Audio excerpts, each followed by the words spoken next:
কেউ যদি ইচ্ছাকৃতভাবে রোজা না রাখে বা ভেঙে ফেলে তার হুকুম কি?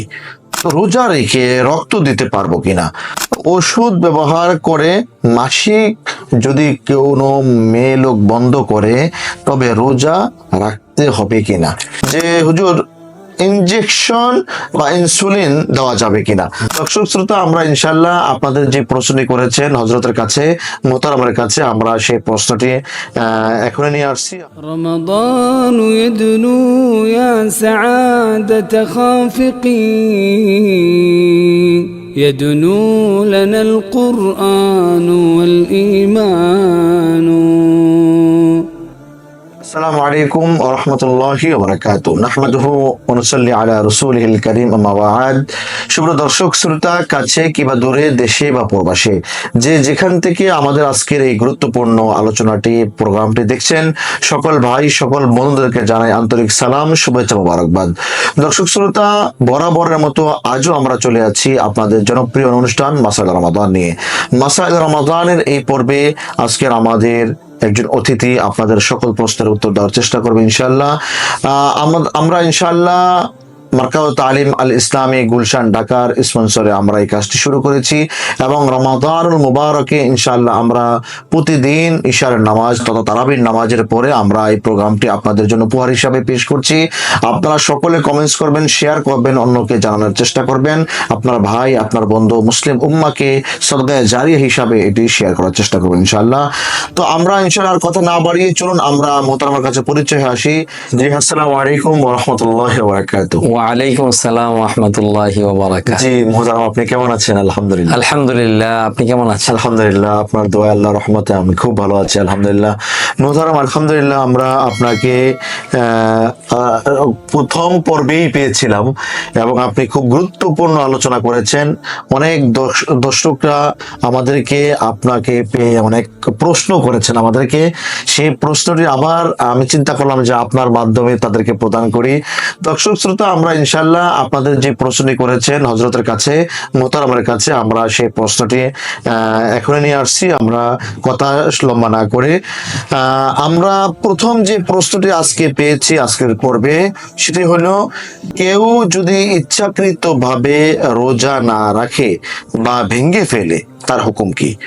কেউ যদি ইচ্ছাকৃতভাবে রোজা না রাখে বা ভেঙে ফেলে তার করণীয় কি বা তার হুকুম কি?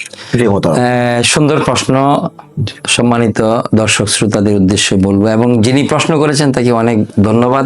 প্রাসঙ্গিক একটা প্রশ্ন, কারণ আমাদের সমাজে বহু মানুষ এমন আছে, বহু পরিবার এমন আছে যে পরিবারের পিতা মাতা ওনারা রোজা রাখেন, সিয়াম সাধনা করেন, কিন্তু উপযুক্ত ছেলে এবং মেয়ে, বালেগ বালেগা, যাদের উপর সিয়াম সাধনা ফরজ, রোজা রাখা ফরজ, কিন্তু রোজা রাখে না, ইচ্ছাকৃতভাবেই রাখে না।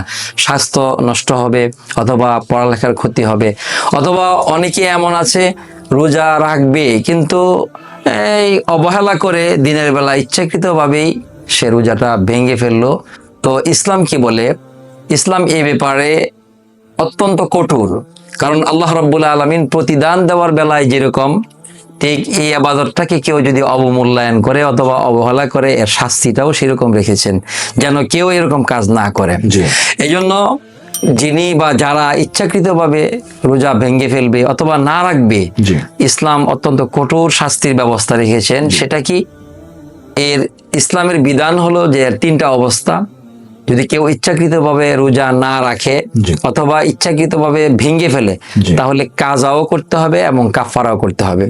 কাজা মানে একটার বদলা একটা। যেমন আমরা সালাত যদি আমাদের ছুটে যায়, ওয়াক্ত মতো পড়তে না পারি, তাহলে অন্য সময় এটা কাজা করি। ঠিক সিয়াম যদি কেউ ইচ্ছাকৃতভাবে রোজা যদি না রাখে, তাহলে তাকেও কিন্তু সে কাজা করতে হবে, এবং অবহেলা করার কারণে এক্সট্রা একটা শাস্তি বিধান ইসলামে রয়েছে, সেটাকে বলা কাফারা।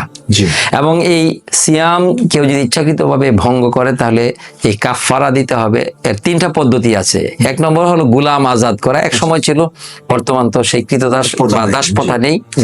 দুই নম্বর হলো যে 60 জন মিসকিনকে খাবার খাওয়াতে হবে 2 বেলা। আচ্ছা, এর বিকল্প এটা হলো বিকল্প। কোন বিকল্প? যদি সে একাধারে একটা রোজার বদলায় 60 দিন 60টা রোজা রাখতে হবে। জি, তার মানে ধারাবাহিকভাবে, সেখানেও ধারাবাহিকভাবে। কেউ যদি মাঝখানে আবার মাঝখানে যদি বিরতি দেয়, বিরতি দেয়। তাহলে আবার নতুন করে শুরু করতে হবে। এটা এক প্রকার শাস্তি। জি, জি, এবং সম্মানিত দর্শক শ্রোতার উদ্দেশ্যে বলবো যে একটা রোজা যদি কেউ ইচ্ছাকৃতভাবে ভেঙে ফেলে, রাসূল করিম সাল্লাল্লাহু আলাইহি ওয়াসাল্লাম বলছেন যে এটার বদলা তো হবেই না, এই শাস্তি তো আছেই। সে যদি সারা বছরও রোজা রাখে তো একটা রোজার বদলা হবে না। জি, কাজেই আমরা এ ধরনের কেউ গর্হিত কাজ করবো না, কারণ ইসলামের এই বিধান একটা ফরজ বিধান কেউ যদি অবিশ্বাস করে, অস্বীকার করে, অবহেলা করে, সে পাপাচারে লিপ্ত হবে এবং কবিরা গুনায় লিপ্ত হবে। এই জন্য এরপরেও যদি ইচ্ছাকৃতভাবে কেউ করে ফেলে, জি। তার সেই অপরাধ থেকে মার্জনার পরটাই হলো এই কাফফারা। জি। এই কাফফারা আদায় করতে হবে, হয়তো গোলাম আজাদ, নয়তো 60 দিন একাধারে 2 মাস রোজা রাখতে হবে। এটাও যদি না পারে তাহলে 3 নম্বর বিকল্প হলো 60 জন মিসকিনকে 2 বেলা আহারের ব্যবস্থা করতে হবে। আচ্ছা, এই হলো। মোহতারাম ধন্যবাদ আপনাকে। আমরা আবারও আসবো আপনার কাছে। আজকের আমাদের দ্বিতীয় আরেকটি প্রশ্ন ইতিমধ্যে আমাদের কাছে এসে পড়ছে, আমরা সেই প্রশ্নটি আপনাকে শোনাবো, আপনি অবশ্যই উত্তর দেওয়ার চেষ্টা করবেন ইনশাআল্লাহ। দ্বিতীয় প্রশ্নটি আমাদের দর্শক আমাদেরকে একজনে বলেছেন, আসসালামু আলাইকুম ওয়া রাহমাতুল্লাহি ওয়া আলাইকুম আসসালাম ওয়া রাহমাতুল্লাহি ওয়া বারাকাতুহু। আসসালাম। প্রশ্ন করেছেন যে হুজুর, রক্তদান অর্থাৎ রোজা রেখে রক্ত দিতে পারবো কিনা, রোজা রেখে রক্ত দিতে পারবো কিনা, বা কোন টেস্ট বা পরীক্ষা করার জন্য হাসপাতালে যে রক্ত দেওয়া হয় সেটি আমরা দিতে পারবো কিনা। জি, মোহতারাম। প্রাসঙ্গিক একটা প্রশ্ন। জি। এবং আপনার দর্শক শ্রোতা এবং যিনি প্রশ্ন করেছে খুব চালাক মানুষ। আচ্ছা, আচ্ছা। প্রাসঙ্গিক একটা প্রশ্ন। আমরা বর্তমানে রোগ ব্যাধিতে আমরা আক্রান্ত থাকি সবচাইতে বেশি, রমজানেও এটা হতে পারে। এই জন্য এই প্রশ্নটির উত্তর হচ্ছে যে অবশ্যই সে টেস্ট করাতে পারবে, অন্যকে রক্ত দিতেও পারবে, কোনো অসুবিধা নাই।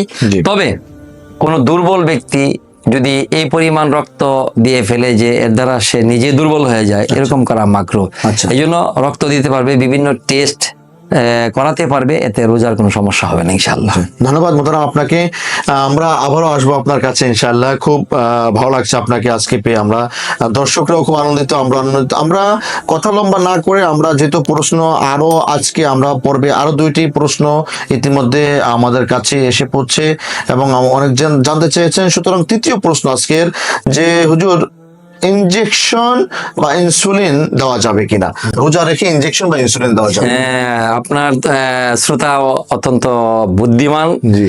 এবং প্রাসঙ্গিক প্রশ্নগুলো, আজকের প্রশ্নগুলো কিন্তু ইনশাল্লাহ প্রাসঙ্গিক প্রশ্ন, এবং এগুলা আমাদের জানাও দরকার। এবং আমাদের সমাজে কিন্তু অনেক রোগী আছে যারা ইনসুলিন ব্যবহার করে, কারণ ইনজেকশন ব্যবহার এবং ইনসুলিন এবং আমাদের ডায়াবেটিসের মাত্রা তো এখন আমাদের সমাজে খুব বেশি, এবং শহর অঞ্চলে প্রায় সবারই ডায়াবেটিসে আক্রান্ত। এই অবস্থায় ডায়াবেটিস নিয়ন্ত্রণ করার জন্য ইনসুলিন গ্রহণ করতে হয়।